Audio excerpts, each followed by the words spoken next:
Welcome to Into Africa. My name is Mvemba Pezo Dizolele. I'm a senior fellow and the director of the Africa program at the Center for Strategic and International Studies. This is a podcast where we talk everything Africa: politics, economics, security, and culture. Welcome. African Lion is the United States military's premier and largest exercise on the African continent. This time, in its 19th year, the exercise happened from May 13th to June 16th. The bulk of the exercise took place in Morocco, with portions happening in Tunisia and Ghana. This is a very important event in that it is long-standing, as it has been going on for 19 years, but it also brings together several countries, both from Africa and from other parts of the world, including Europe, Latin America, the Middle East, and even Pakistan. Nearly 8,000 personnel participated, representing 40 partner countries. To help us unpack the importance of African Lion, I'm joined by Major General Michael Turley, the Adjutant General of the Utah National Guard, whose element participated in the exercise. Major General Turley, thank you for joining us and welcome to Into Africa. Thank you, sir. It's an honor to be with you as well. This event has been taking place for a number of years. It's obviously an important part of U.S. defense system, but also U.S. foreign policy. You are from the Utah National Guard. How does the Utah National Guard fit into this? That's a great question. And one of the things that I think that's most interesting about the continent of Africa, one, it's a very diverse continent, huge continent. And you know this as well as I do. Really, the future of the globe rests on the continent of Africa. And so it is so large and it is so diverse. It really is an economy of force theater. When we look at global power competition and we look at how important Africa is, it's important that we have a presence, that the U.S. has a presence. So the National Guard provides an opportunity for the Department of Defense and the State Department to have an influence on the continent of Africa and by using some kind of reserve component, not just active duty soldiers, airmen, Marines, sailors. So this, I think, is a great leverage point for the United States and a great leverage point for Africa. And in this case, in Morocco, when this started 20 years ago, it really was kind of an experiment, I think, for the Department of Defense when they were beginning these state partnerships. But I think it has blossomed into something beautiful, especially here, again, in Morocco. You mentioned something, state partnership program. We are in Agadir today, you and I. We both participated, I assisted, you participated in these operations. Utah is part of the United States. So Utah doesn't have its own foreign policy. Morocco is a kingdom. The other countries, Ghana, Qatar, and everybody else are countries. So Utah is part of the United States. This is an assignment that has been undertaken by U.S. AFRICOM and other command. In fact, we had a lot of commands here. We had U.S. Command, you had U.S. Africa Command, Cybercom, Spacecom, UCOM, Transcom, SOCOM, the entire gamut of U.S. commands here. Again, I'm trying to understand, when you mention state partnership program, what is the relationship between Utah as a state of the United States, which is present? We have the U.S. Army here, the Marines and Navy, and everybody's here. But yet there's also this component, which is Utah. Well, it's part of that complex relationship between state militias or the National Guards of each state and the U.S. Army and the U.S. Air Force. First, the National Guards provide the combat reserve for the U.S. Army and U.S. Reserve. While the Army has a reserve component on Title 10 and the Air Force has a reserve component in Title 10, they are not the combat reserve. They are individual augments. They have a different sort of reserve mission. The National Guard provides that direct relationship. I can bring in, as I did today, and for this exercise, a battalion of field artillery. And so the ability for the National Guard to bring in units, and also I brought portions of my refueling wing for the Air Force side. So the states provide this extrapolation, or if you will, a connection to those active duty components, the active duty Air Force and the active duty Army. Now, having said that, the United States is a federal government, meaning that it has states that are components of the federal government, and have an important part to play, not necessarily in defining foreign policy for the United States, but participating, as we talked about, and assisting them in foreign policy. So we feel, at least in the case of Utah, that we provide a partnership, an ability to provide some resources at a much reduced cost and much reduced time expenditure, but get the same effect in countries like Morocco. But there are many other countries in the African continent that really benefit from the idea of having National Guard units come in and out and do training exercises, participate, help them build their civil society. And I think that is one thing that we could both agree on.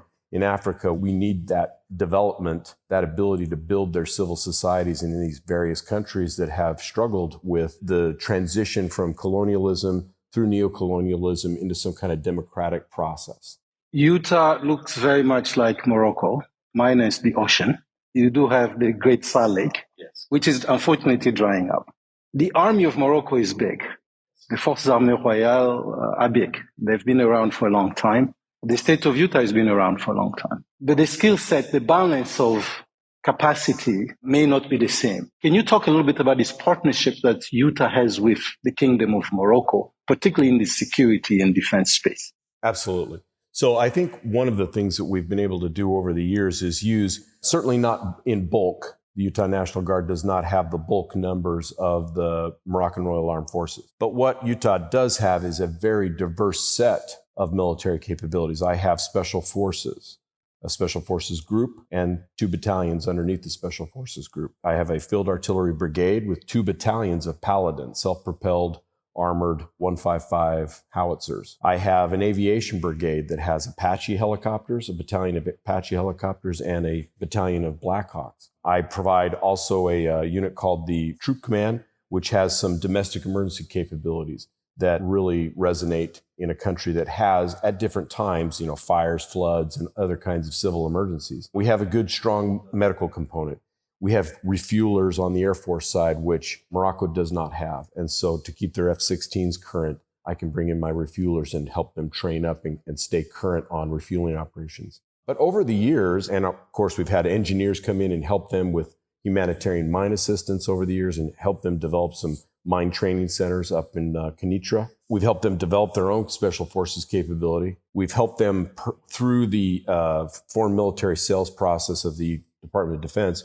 We've helped facilitate the purchase of Paladins, M1s, M2s, Apaches. They have transitioned while we've been partners with them to the F-16. So really, I think what we have done over the years is not necessarily provide the bulk matching in terms of forces. And you're absolutely right. The Royal Armed Forces of Morocco are large and impressive and good and very professional. But what we bring is we bring some other skill sets that are missing pieces, and we kind of fill those in. I would refer to it as somewhat like filling in the wood with putty and then being able to sand it to a good finish. We're just providing little spaces and things that they need so that they can fill out their capabilities. So how do you complement, General? We've been different places since we've been here, going to different bases, seeing different components of this exercise in a couple places here in Morocco. The U.S. has a presence here to the embassy, the defense attaché, the Office of Security Cooperation. The U.S. Army the U.S. military at large provide all kind of elements. What is it that you're providing them, the Moroccan Armed Forces, the Forces Armées Royales, that complement exactly what the army can? Because in the end, the National Guard, so in the States, we always think of the National Guard that they serve at the pleasure of the governor. At least the narrative, they're on TV fighting fires, fighting water disasters, and so on. They're 911 of the state in so many ways, right? And then every so often we have issues with conflict and we deploy the U.S. deployed the National Guard. But we don't think of them as going out there and being this one pillar, at least a sub-pillar of U.S. engagement there. This is what is. So National Guard, on one level, we think of them as reservists. These are people with other jobs, and then they augment security in the state. We also think of them as having limited time. This exercise the full of it took, as we say, from May 13 to 16 June. But some of the commitment is probably, I suppose, part of the summer training or obligation of the Guard. How does this fit in sustaining a relationship between Utah and the Kingdom of Morocco? It's been awesome in terms of this relationship because, one, the National Guard, certainly the narrative is that we only serve 2 weeks in the summer and 1 weekend a month, but that has not been the reality really since the 80s. As we've transitioned, especially post 9/11 in the United States of America and a much reduced United States military, the National Guard has really had to supplement and what we call operationalize our reserves. So in comparison to what we used to do, say, prior to 9/11, in a normal rotation in and out of CENTCOM on a yearly basis, at different times we've approached 60% of the force deployed in CENTCOM AOR. So we're a significant part of the Department of Defense in terms of their operational capability. What I would say in terms of how we support the Moroccans and the kingdom that the Army cannot do is that we provide a constant presence. I have a bilateral affairs officer assigned to the U.S. Embassy in Rabat. That officer and his family live in Rabat,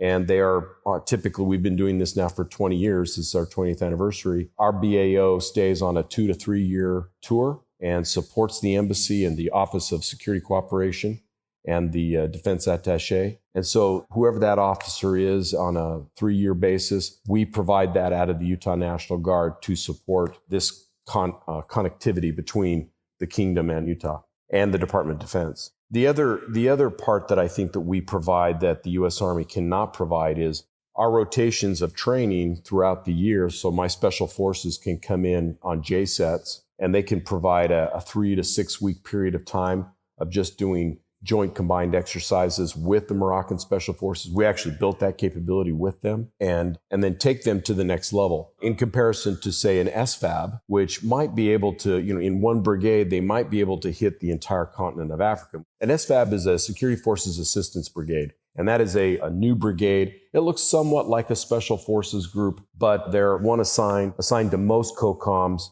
and in the case of Africa, there are 2, but they are stretched thin. So their ability to come in, they might be able to do 6 or 10 engagements a year. They're fairly long in length, their engagements, but this is Africa. There's a lot of countries and there's a lot of need. So what I'm able to do with my special forces and my artillery and all my other skill sets that I have is that throughout the year, I can provide different engagements at different times to help the Moroccans train on things. One of the things that I'll point out, something that I don't think that you would ever be able to get out of the U.S. Army or any other active component is this was about 15 years ago. The Moroccans identified a problem in terms of their military being able to respond to a civil emergency. That seems like right in the wheelhouse of the National Guard of the United States. And we said, well, we'll help you build that kind of capability. So they took an engineer unit, a typical combat engineer unit, and we turned it into an EOD, engineer, medical, CBRNE, and combined that all into one unit called the Unit Security Sauvetage. That unit, that search and rescue unit, has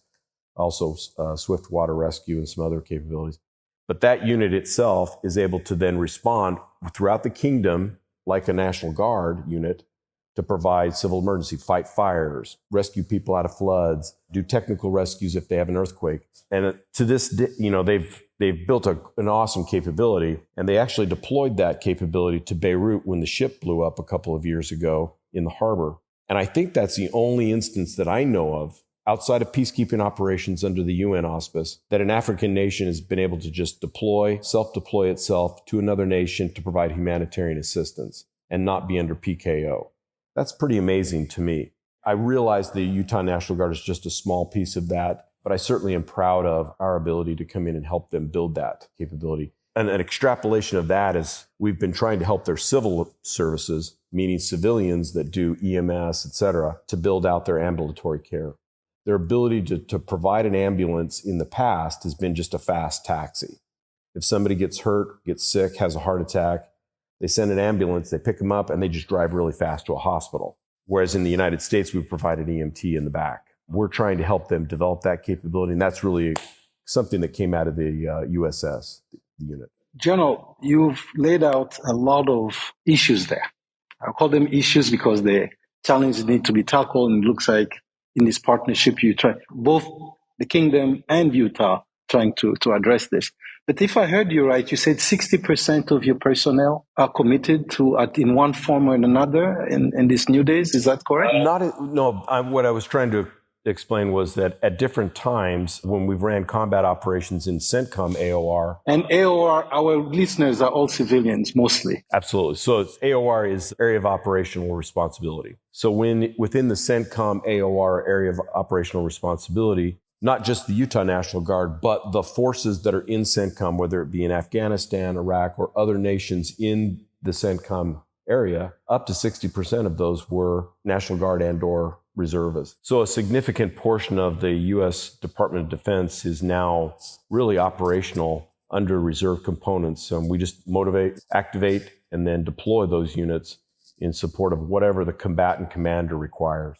The Utah National Guard, you said, General, has had this partnership with Morocco for 20 years. How has that worked out? What have been some of the challenges? Partnerships is always a give and take. Absolutely. I would say that there's always the challenge of trying to synchronize cultures, especially when you have language barriers, you have religion barriers, you have all other kinds of, their organization is under a monarchy. We have a Republican democracy. And so those kinds of synchronizations are always a challenge. But one of the things that I have been just gratified by is the fact that Morocco and Utah, you talked about the geographic similarities. I think there's huge cultural similarities. How so? And I would say that primarily Utah, although it's not the only religion, there is a dominant religion, and that is the Church of Jesus Christ of Latter-day Saints. There is a history of that religion within Utah. It's very faith-based. There are other religions, and certainly within the Utah National Guard, we represent all of the diversity of the Utah population. But that faith-based respect, if you will, for faith is something I think that is shared in Morocco. I think the other part of the similarities is we are a very family-oriented state. Some of that is the influence of the Church of Jesus Christ of Latter-day Saints, but I think it's also something that's just grown organically within the state of Utah. Morocco is extraordinarily family-oriented. And so we have learned over these 20 years that when we work together, and that's one of the things that we have been able to develop in the partnership is what we call the Moroccan Youth Exchange. So every year we send some Utah kids to Morocco and Morocco kids come to Utah and we exchange families. What that does, I think, is it shows Americans how amazing the continent of Africa can be, and especially Morocco. And it shows Moroccan youth how amazing the United States of America can be, and it trains people to be mutually respected. These youth that come to Utah, what do they do? Well, we do a lot of stuff. They're the children of military. Then we send the children of Utah National Guardsmen. But we give them some training on how our state is organized. We take them to a visit to the state legislature. We usually have some kind of an engagement with the governor. And then there's just a lot of fun. We take them to rodeos. We take them to parades. We take them on family events. And really, they just have a lot of fun. Typically, how many come and how do you select them and how long do they stay? Typically, approximately 2 weeks that we do the exchange. And we allow the Moroccans to choose the families and the children that will go. And we choose our families that will participate. And then we arrange that through an organization called the Moroccan Youth Ambassadors. And they are separate from the Utah National Guard, but we assist them as much as possible. And then we send those children over. That is not funded by Department of Defense. It's not funded by the State Department. It is funded by the Kingdom and through private donation within Utah. Is there a specific age group that we're talking about? I think that we look for teenagers. Again, the Moroccan Youth Ambassadors define those numbers, but this year we'll be sending 13. And so that's exciting to have 13 Moroccan youth come to the state of Utah, and that's exciting. From our discussion today, General, I get a clear sense of the capacity that you provided the Moroccans, where you augment their own skill set and capabilities that they have. As you said, the Moroccan Royal Forces are very well respected across the continent. They open their academies to other African countries for training of officers and enlisted and so on, the university and so on. What does Utah gain in reverse? Well, that's a great question. And I do think, and I heard my governor echo this today when he gave his comments during the culmination exercise for African Lion, is that we actually do gain a great deal from the Moroccans. I would say the first thing that we gain is we gain the opportunity to deploy our forces to Morocco. And that may seem like, well, that seems fairly straightforward, but just as we did today, we deploy our guns from Utah, our howitzers out here to fire. That requires a logistics exercise. That requires coordination with Transcom. It requires coordination with the Moroccans. It requires all of the coordination that we would use to deploy into combat.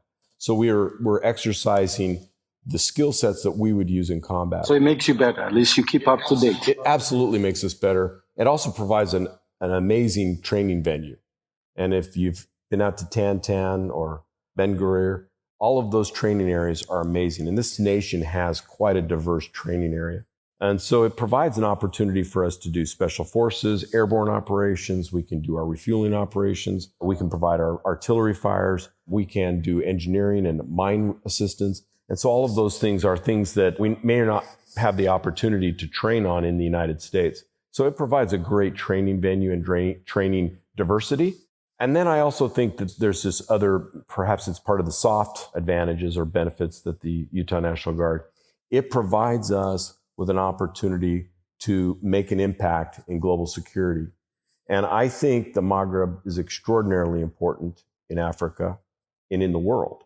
And the reason is because it is the cusp of the Mediterranean. It has that connection to the Eurozone.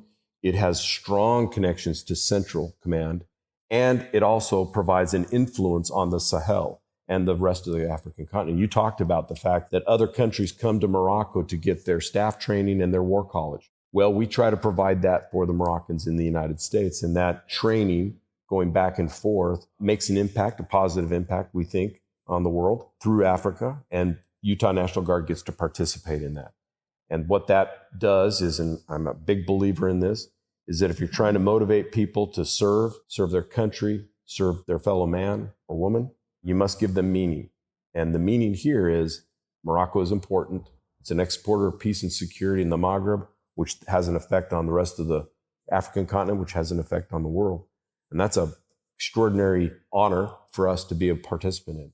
For the time we've been here, we've certainly seen Moroccan Armed Forces skill set come to work. We've been flown back and forth by the Moroccan Air Force, and the pilots have just been outstanding. The landing, the takeoff, all this stuff has been very amazing.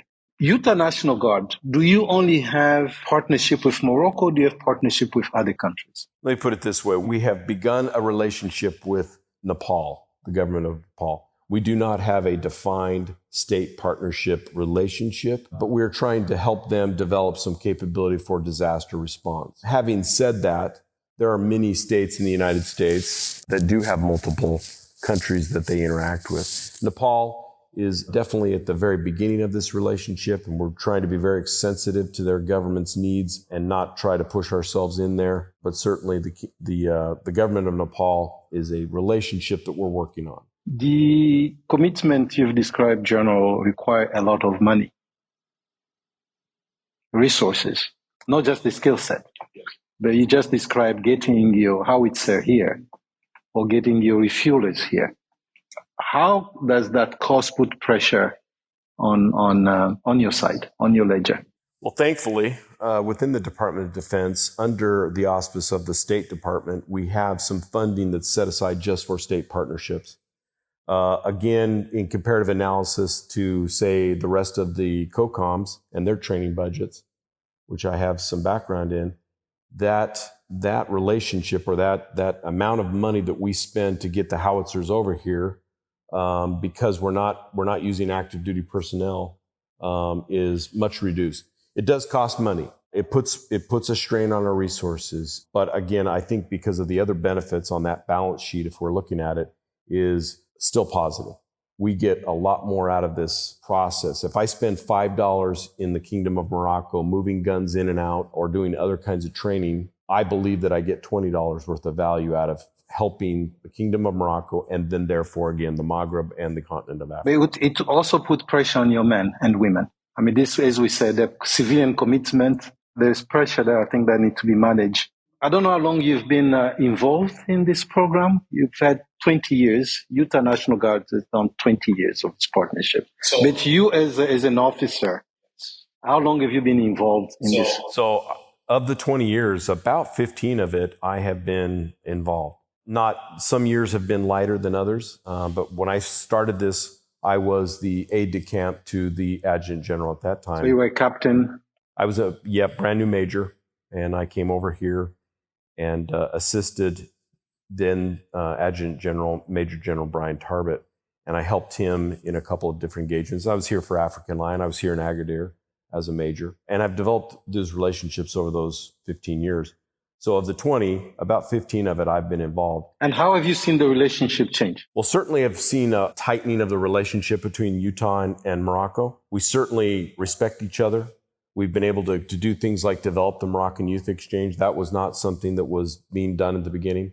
We're incorporating more types of units. In the beginning, it was very, very staid. It was like, some refueling, maybe a little bit of artillery and some engineers, and that was it. But now I'm bringing in my Apaches, and I'm doing other kinds of training. I'm bringing in my special forces.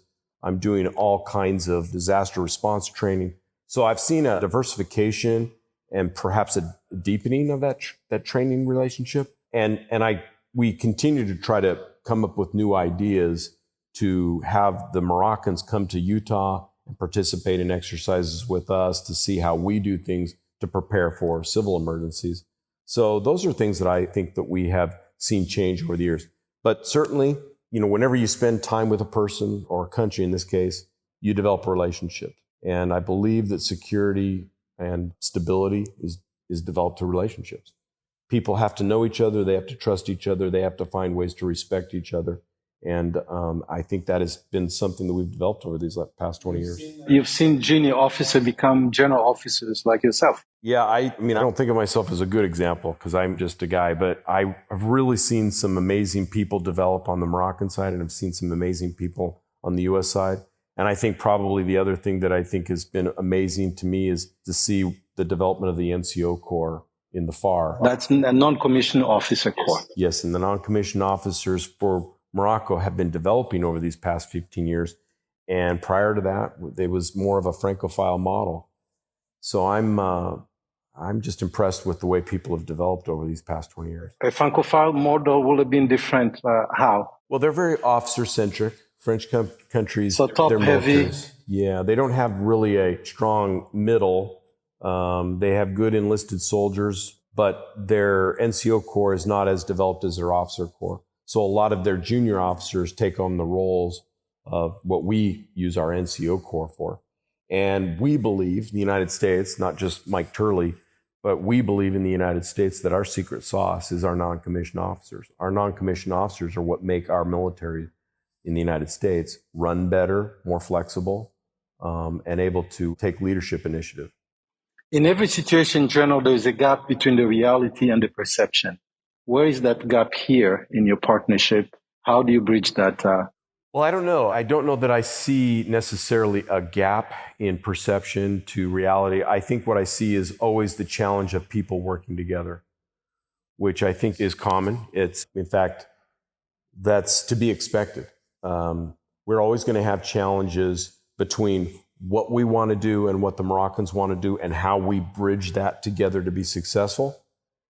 So I don't know that it's a gap, but I would say the reality is that we're always working together to communicate. But the longer you have that relationship, the easier it is to make that communication. I can go and talk to an officer that I've known for 10 years and say, in the past, we've done this. Can we do this in the future? And he or she can say, yes, I can do that, or no, I can't do that, and here's why. And we can continue to iterate the communication and make it work. When you're always renewing those relationships, which is very common in the active duty, it's tougher to do that.